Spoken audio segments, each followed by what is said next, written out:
In today's video, I'm going to be showing you a quick little haul that I got of supplies from Jackson's Art in the UK. I've been waiting to dive in to experiment with them, so I'm going to show you quickly so that I can get on and do that. So I recently got a delivery from Jackson's Art Supplies, as I already said, and I was just going to show you what I got. These luminance from Caran d'Ache pencils came, so I already had a couple, but I recently just filled out because I only had like 1 or 2 yellows, 1 or 2 blues, no greens, and I just wanted to have a more variety. Can you see those? Just because I've started using gouache a little and I like the effect of these pencils over that. Yeah, I'm still experimenting. These are quite expensive though. They were like they're €4 if I buy them here where I live in Europe, and from the UK they're like £3 something, so they're quite expensive, but I think they'll last a while. And then when I was recently in the UK visiting my dad, I had ordered one of these mini palettes and I love it. It's like the perfect size. The 7 well, and it's great if you just want to do like a limited palette. So maybe I'll just choose like a alizarin crimson, Prussian blue, and maybe like a nice warm yellow for skin tones and stuff, and I'll just have 1, 2, 3, and then I can mix, so I've got like a nice small sized palette for that kind of limited palette option. Because I love them so much, I've already got 2. I've got one at my dad's, one here, but I bought 2 more because I think they're just really, they're really brilliant. Like, they fit in my hand, and I can just like, obviously the heat from my hand does dry out the paint quite quickly, so try not to hold it for too long, but I can just do things that I like to do.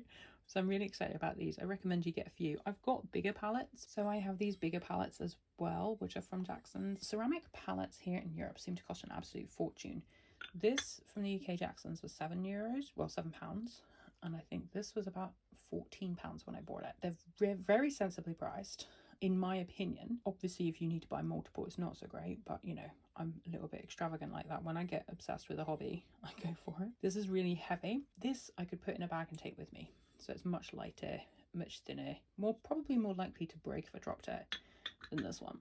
But this one I use for like when I need more colour, like deeper, because it has deeper wells if I'm doing washes, which obviously I don't do a lot because I'm still learning, but it's also, you can see I've been doodling with it. So I'll set these to one side. I also got a couple more gouaches, so I have a selection already, but I don't really have any greens. So I got leaf green, ice blue, which isn't really a green, but it does look a bit green on paper, and ash green. So I'll swatch those out. And then I also got a lemon yellow because I have a warm yellow, but I don't have like a cool tone yellow. This is grey number 2, which is really nice. But then this one on the website, this did not look how it looks when you open it.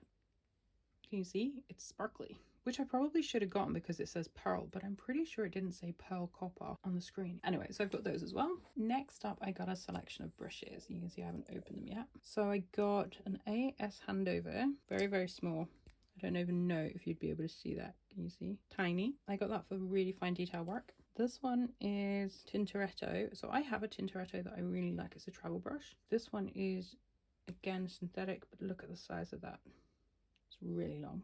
Again, for detailing. And then the Jackson's ones, I think they were on special offer. So I got a pointed number 2. These are the Icon, and then a 1/8 inch square. Sorry, I'm not used to showing supplies on camera yet. Can you see it's a small square? I thought that'd be nice for like gouache with straight edges if I need to do like any checkers or anything, because I do fashion illustration ideas as well. And then the other one is a pointy, as you can see. And then the last one, again from Jackson's, is their own brand, but it's the Silverline 00. And again, it's another small one. Mostly because I like detail work with gouache, whereas watercolor I prefer it to be big and watery. So that's those. And then finally I got 2 papers, Bockingford. Now I was looking specifically for hot pressed because apparently it's quite smooth. I haven't had experience of it. I do have cold press paper. I have a selection of different cold press paper sketchbooks, which I'll do another video on at some point. So the only one that I could find hot press in stock from Jackson's was St. Cuthbert's Mill. So this is the cold press. Can you see that texture on the page? And then this is the hot press. Let me just open it.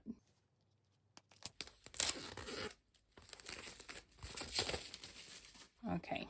Yeah, it's a lot smoother. Can you see that? So now you can see the difference. Cold pressed on the right, hot pressed on the left. I'm really curious to try this with gouache to see what happens and see if I like it. It's much smoother. So that is my little art haul from Jackson's. I've been desperate to get to using it, but I needed to do this video first. And yeah, I hope you enjoyed that. I forgot to record this section. and since then more things have arrived, but I'm not going to add them to this video. I'll show you the second haul because that's really cool as well. Oh dear, it's very, very tricky, isn't it, when you start getting into art activities, the amount of supplies that are available. It's an expensive hobby. But that's it for today. Thanks so much for watching. I will see you in the next one. Take care. Bye.